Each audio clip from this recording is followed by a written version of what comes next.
Hello and welcome to Firstpost Africa, where we get you the top stories from the continent and from across the world. I'm Alison LaGrange, coming to you live from Durban, South Africa. First, let's take a look at the headlines.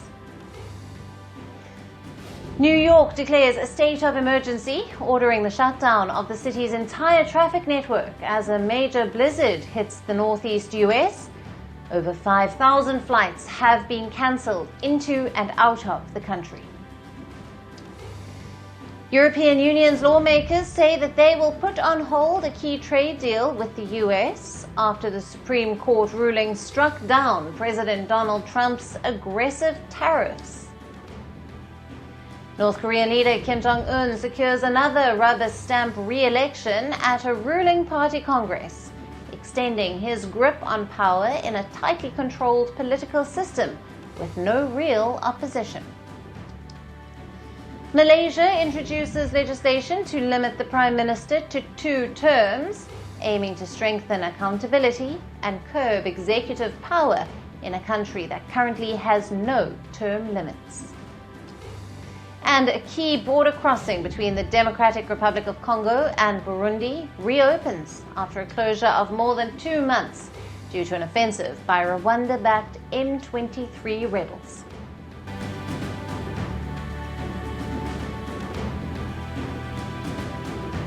Hello and welcome. Our top story today is from the Horn of Africa. Somalia's breakaway region of Somaliland has been seeking international recognition for over 3 decades now. Back in December, Israel became the first country to recognize it, and now it is seeking recognition from Israel's top ally, the US. Somaliland is willing to make an offer to the United States. The offer includes exclusive access to Somaliland's minerals and military bases. Our friends, if it's Israel or the United States, explore the potential of minerals that we have, particularly the rare earth and the strategic minerals, in which we know are becoming very important for the United States. And as the President said, we are willing to give exclusive also to the United States. Also, we are open to offer military bases to the United States. Last year, when Israel recognized Somaliland, it received backlash from Somalia, the African Union, the European Union, and the Arab world.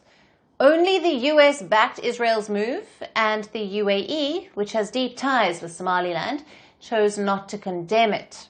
Now, earlier this month, Somaliland's president also said that the territory is willing to offer Israel privileged access to its mineral resources.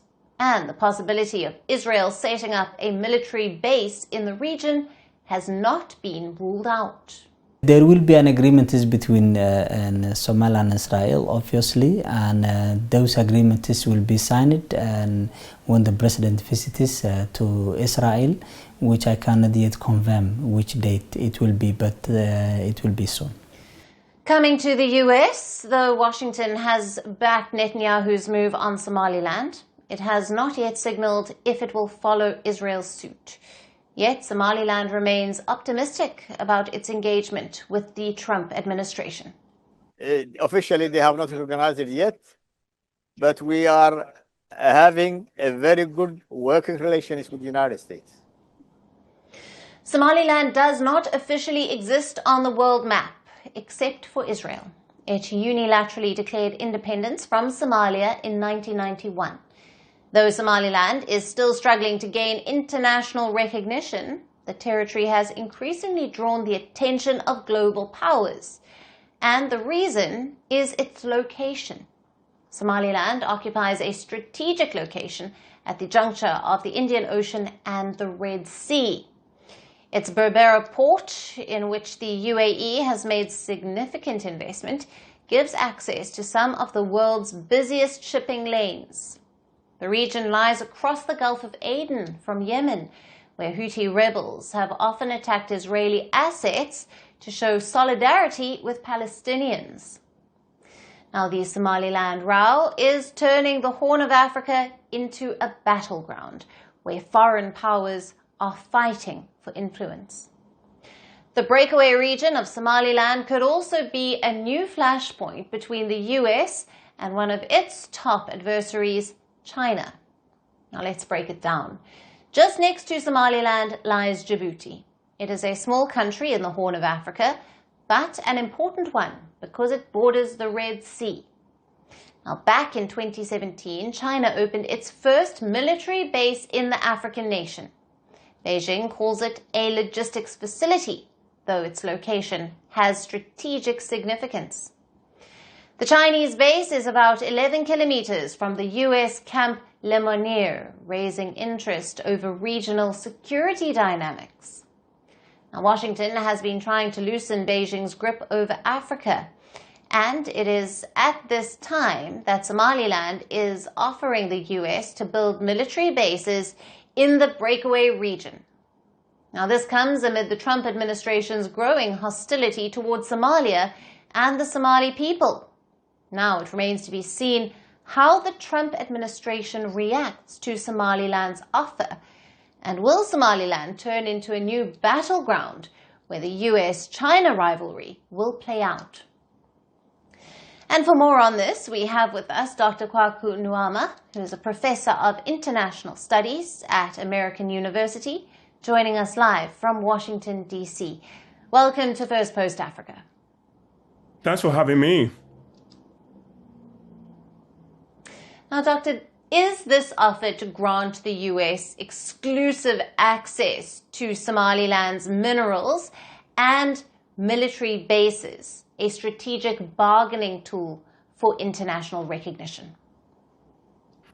Yes, it's a smart move on the part of the Somaliland government, but I don't think that it's going to lead to any significant change within the African context, because the way you become a state in Africa is that the African Union has to recognize you and your neighbors have to recognize you. But this is still an important new initiative. If the United States recognizes Somaliland, it can open the door to other powers following suit, and that can change the calculus a little bit. And if Washington were to seriously consider this proposal, how might this affect the already strained ties between the US and Somalia, and what would it mean for stability in an already fragile region?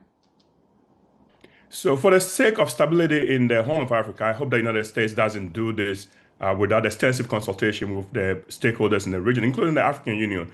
If the United States goes ahead and does this, it will rupture its relationship with Somalia, which it will not be good for anyone in the region. But as I said, this is an opening, and hopefully the parties concerned realize that the way you gain autonomy and the way you gain sovereignty is by talking to the neighbors and working within the African system. The Moroccans learned this lesson. They got American recognition of their ownership of Western Sahara in 2020, and it didn't change much. Morocco is back to the table working within the African context. Right. And Doctor, with Israel now recognizing Somaliland and potentially seeking military or mineral access as well, how could this reshape regional power dynamics? Well, the game is on now. The Israelis are in the Chinese are not far because they are in Djibouti, and the French are also in the area. The Americans enter this game is going to put Somaliland into the grand global chess game for control, for access to a very vital shipping route, and also, in the Red Sea port. United States is trying to contain China's growth in the region. That's going to be very important.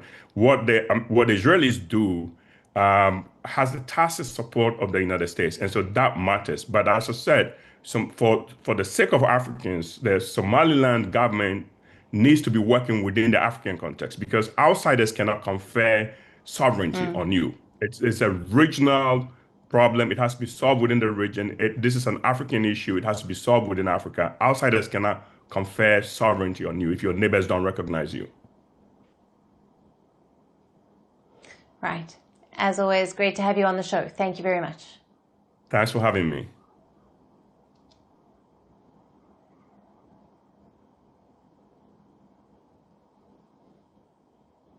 Moving on, let's turn our attention to Uganda. A meeting at President Yoweri Museveni's home in Entebbe has angered the Sudanese army. Now, the head of Sudan's rival paramilitary, the RSF, met with Museveni last week. He is Mohamed Hamdan Dagalo, more commonly known as Hemedti. Now, Museveni has been appointed by the African Union to mediate between the two rival camps. Sudan has been locked in a war between the army and the paramilitary since April of 2023. After the meeting, Museveni posted pictures on X and emphasized a peaceful political situation in Sudan. During his visit, Dagalo called for Africa-led mediation. From the first day of the war, we said negotiations must be African. Peace should be made in Africa. Intergovernmental Authority on Development and the African Union. Now, this was Dagalo's second meeting with the Ugandan president. Now, the first was in December of 2023 during a regional tour when the RSF chief reportedly attempted to seek legitimacy from African leaders. The RSF chief's latest meeting with Museveni came a week after the Ugandan president hosted Sudanese army chief Abdel Fattah al-Burhan's deputy. The Sudanese army has slammed Kampala for hosting the RSF chief, calling it an insult to humanity. The Sudanese army sees such meetings as an attempt to grant legitimacy to RSF leadership. The ongoing war in Sudan has killed tens of thousands of people and has created the world's largest hunger and displacement crisis. In a bid to counter the Sudanese army, the RSF chief has declared a rival administration in Darfur. It does not have international recognition, however. Now, the RSF chief's meeting with Museveni came a day after a UN probe found that the paramilitary forces had committed acts of genocide in Darfur. There's a strong indication that RSF has committed large atrocities in El Fasher and beyond, including murder, rape, sexual slavery, torture, forced displacement, ethnic persecution targeting non-Arab communities, use of starvation as a method of warfare, depriving civilians of food, medicine, and relief supplies. The Sudanese army, too, has been accused of serious human rights violations. Both the Rapid Support Forces and the Sudan Armed Forces, as well as their respective allied militia, have committed serious and systematic violations of human rights and international humanitarian law, accompanied with hate speech. Efforts to secure a ceasefire between the army and the RSF have repeatedly collapsed. Last month, the Sudanese army said that it was studying a peace proposal by the US and Saudi Arabia. Previously, the Sudanese army has rejected peace proposals made by the Quad. It comprises the US, Saudi Arabia, the UAE, and Egypt. Now, Army Chief Burhan has opposed Abu Dhabi's role in the peace process. Now, this is because the Sudanese army has accused the UAE of arming the RSF. But Abu Dhabi continues to deny all allegations. As the war in Sudan rages on, Uganda is trying to position itself as a power broker. But the move to host members of both the Sudanese army and the paramilitary seems to have backfired. Now, as of now, peace in Sudan remains elusive. Can an Africa-led mediation finally halt the violence? And will Uganda succeed in bringing both sides to the table? The answer remains to be seen. Now, Vladimir Putin is reportedly reshaping Russia's power network across Africa. For years, Moscow relied on the private mercenary force of Wagner Group to expand its foothold on the continent. But a new investigation suggests that a system is now changing. Now, Russia's state intelligence apparatus is reportedly moving in, and the investigation finds that Russia's Foreign Intelligence Agency, the SVR, is reported to have assumed control of most political and influence operations that were previously linked to the Wagner network. Now, that includes propaganda efforts, political consulting, lobbying, recruiting local agents, and monitoring Western activity. Put simply, the influence operation is no longer outsourced. It is being run directly by the Russian state. Now, the reported shift comes after the death of Wagner founder Yevgeny Prigozhin in a 2023 plane crash following his brief mutiny against Moscow. His removal left Russia's overseas security structure without its central operator. Analysts say following his death, Moscow has appeared to have reorganized their foreign operations. Under the reported new structure, Russian military deployments have not disappeared. Instead, they have been reorganized. Security coordination is now handled through a defense ministry framework known as the Africa Corps. Now, that body manages troop deployments, training missions, and protection roles alongside partner governments. But political strategy, according to the investigation, is now handled separately by intelligence planners under the SVR. The agency also oversees political outreach and local networks. Now, analysts say this effectively splits Russia's Africa strategy into two tracks.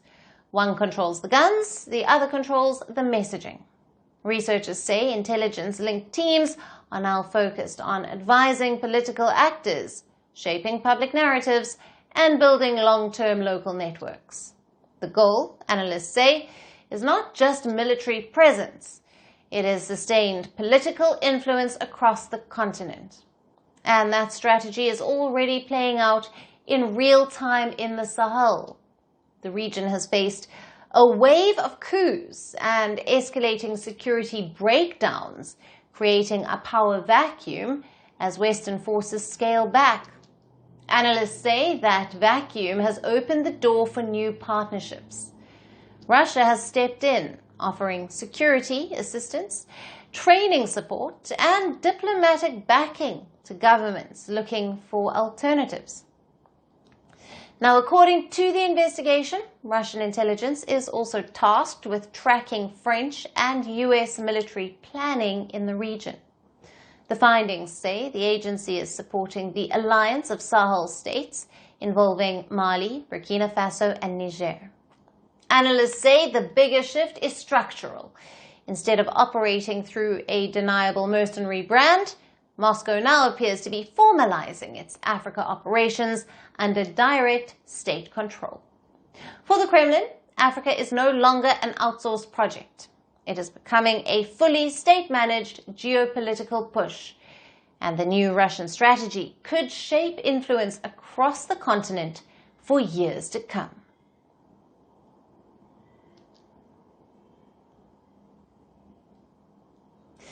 Ibrahim Traore's gold gamble is starting to pay off.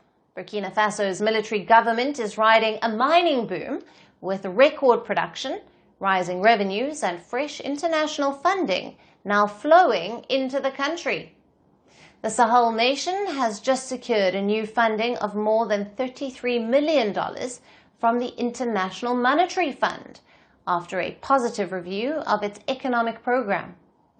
On paper, that number is modest, but in global finance terms, the approval acts as a signal that Burkina Faso's economy still meets international standards despite an ongoing security crisis.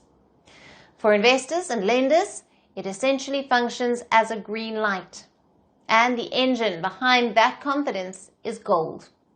Burkina Faso is estimated to have produced roughly 94 tons of gold in 2025, the highest output in its history. Combined with strong global prices, This gold rush has reportedly paid the country's bills and eased pressure on the national budget. Now, economic growth has held steady as well. After expanding 4.8% in 2024, the economy is estimated to have grown about 5% in 2025. Now, that resilience stands out for a country currently sitting at the top of the Global Terrorism Index. Economists say the government's approach follows a simple three-part stabilization plan. First, authorities tightened revenue collection from mining sector, sharply reducing the fiscal deficit within a single year. Second, inflation cooled, with prices stabilizing enough to ease pressure on households. And third, borrowing has been kept under control, which allowed the government to maintain financial buffers even while funding security operations. Burkina Faso's economy has proven resilient amid security and humanitarian challenges. Despite these adversities, program implementation has been satisfactory. Sound economic policies to improve governance and domestic revenue mobilization have contributed to creating fiscal space and supporting recovery, while keeping inflation under control and public debt on a sustainable path. Gold, however, is only one part of the recovery strategy. The IMF has also approved a separate $124 million resilience funding running through to 2027. Now, that amount targets climate-resilient agriculture in a country where roughly 4 out of 5 citizens depend on farming rather than mining. The goal is to strengthen drought protection, improve disaster financing, and to reduce reliance on costly emergency food imports. History shows this strategy works. Past IMF support has helped Burkina Faso clear domestic debt and stabilize supply chains during earlier food shocks like the one during the Sahelian drought in 2012. But the IMF says major risks remain. While gold revenues are rising, officials warn the mining system still needs tighter oversight. They are calling for stronger controls to curb smuggling, clearer transparency in license approvals, and continued governance reforms. For now, Burkina Faso's gold boom is helping stabilize the economy and keep investors confident. But whether that momentum holds will depend not just on gold prices, but on security and reforms in the years ahead. And that's it on the show for today. We will see you again tomorrow at the same time. Thank you for watching, and goodbye.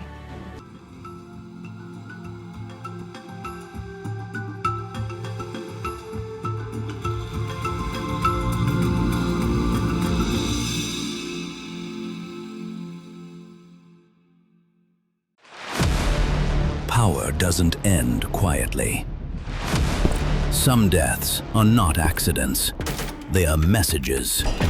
A gunshot. A crowd. A country frozen. The killer disappears. The questions don't. This is not just about who died. It's about what followed. Governments fell. Armies moved. History rewrote itself. 5 leaders. 5 moments. One pattern. The assassination.